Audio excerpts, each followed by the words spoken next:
prophet Jeremiah once said, "This is what the Lord says. Stand at the crossroads and look. Ask for the ancient paths. Ask for the good way and walk in it, and you will find rest for your souls."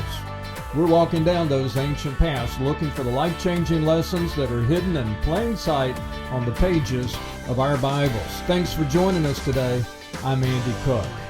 You know, when I read the story of the prodigal, the prodigal son, that very famous parable that Jesus told, I've been thinking for years that this young man, I know he rebelled against his family, he insulted his father, he got the money that it was due to him later on at the inheritance, and then he went to the far country. I've always pictured this guy needing a passport, and maybe goes down to the local train depot and gets a ticket, and he goes a long, long, long ways away, and he never plans on making the long, long trip home.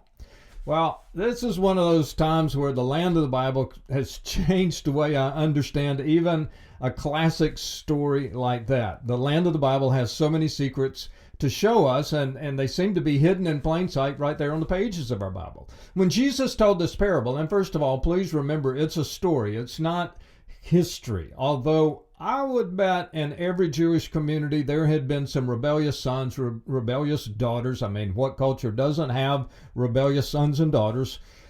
But it's a story. Jesus is trying to make a point, and the point is very well taken by the people who heard him tell that story, but they also heard something else. When he used the phrase far country, they heard a familiar phrase. They heard something they knew very well, and instead of thinking about going long, long, long ways away, they maybe even turned around and looked at it. It was not very far away. At some points, you're less than 10 miles away from where Jesus told stories like this, and people just turned around and looked at the far country.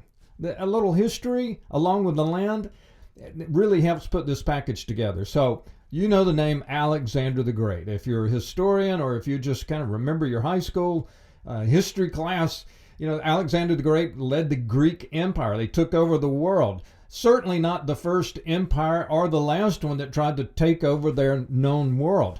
Alexander was different from other conquerors. Instead of just taking land and taking people as slaves, Alexander thought he would invite people to be a part of the Greek culture.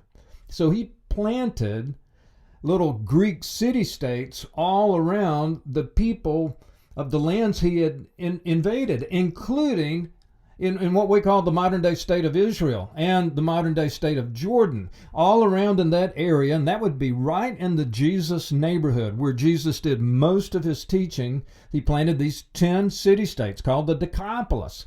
Alexander thought if he could just invite people to take part in the Greek way of thinking, the Greek way of eating, the Greek way of buying merchandise, the Greek way of education, maybe even the Greek entertainment over at the theater and the athletic fields, even Greek worship. If you could just show you how good it was, you'd want to be a part of that.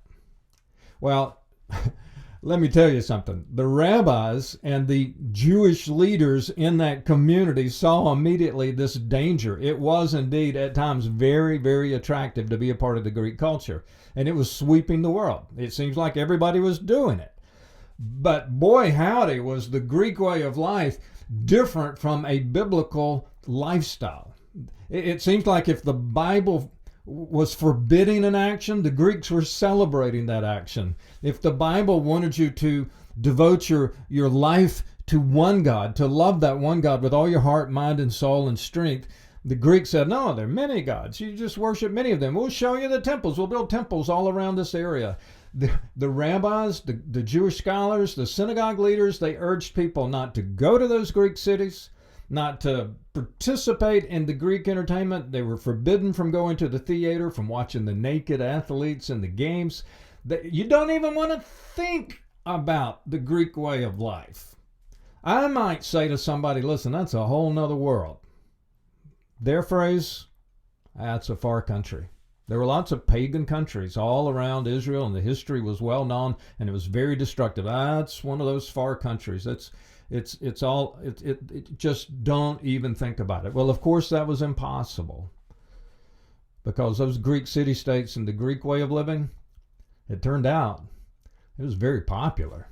In the case of the Galilee region, all around the Jesus neighborhood, Alexander planted those 10 cities right around this area. It was called the Decapolis. It means 10 cities. And those 10 cities proved to be so popular, they nearly doubled in number by the time Jesus was preaching. One of those cities was just 8 miles away from Capernaum, the base of Jesus' ministry.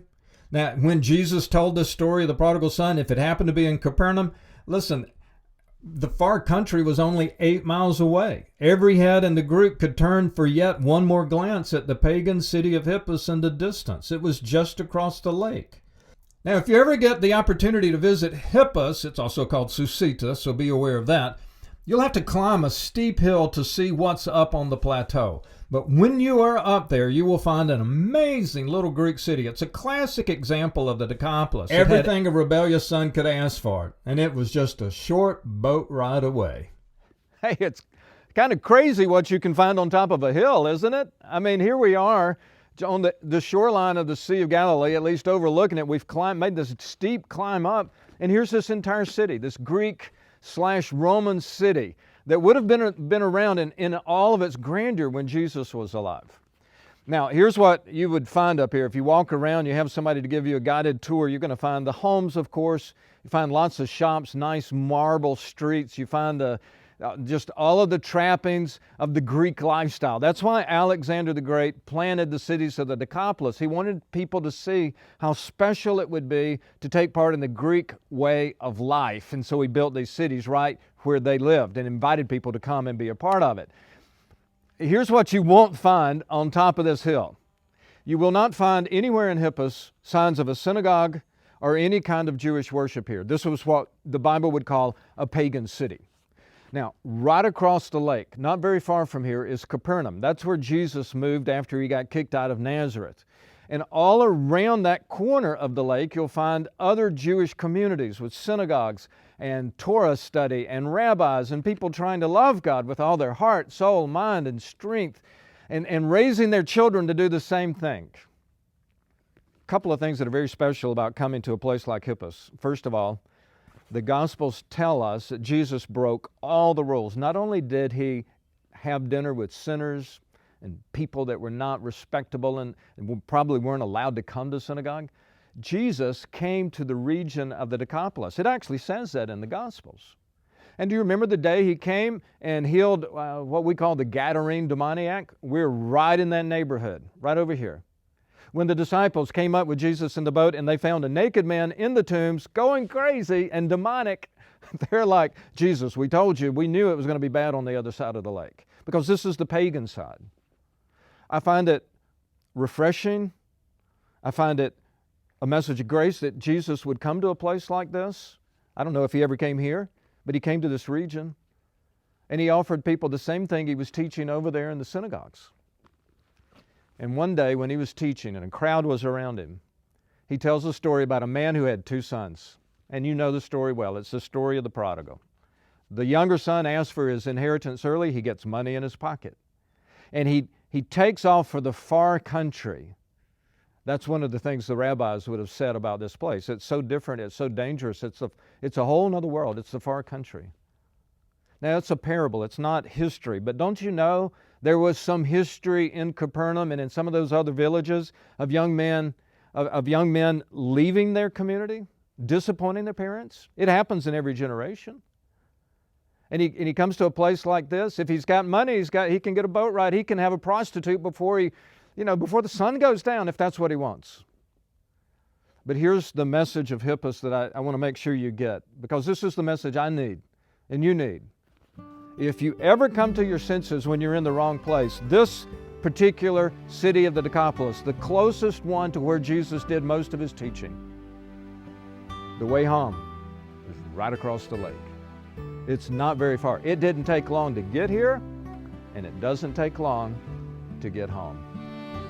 If you're in need of grace, I think that's the reason Jesus told the story, and that's how this particular place can help us understand the power of grace. Anytime you're ready to come home, Jesus says, come.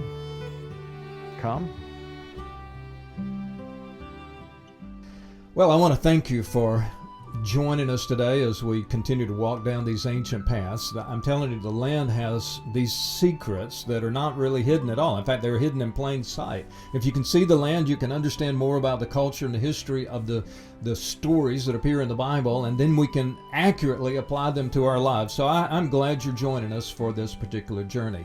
If you'd like to see more of these video casts or listen to some of our audio podcasts, you can find it all at secretsfromtheancientpast.com. There are also some other resources there. I hope you will take advantage of all of it, and I hope to see you again as we continue to walk this way together. I'm Andy Cook.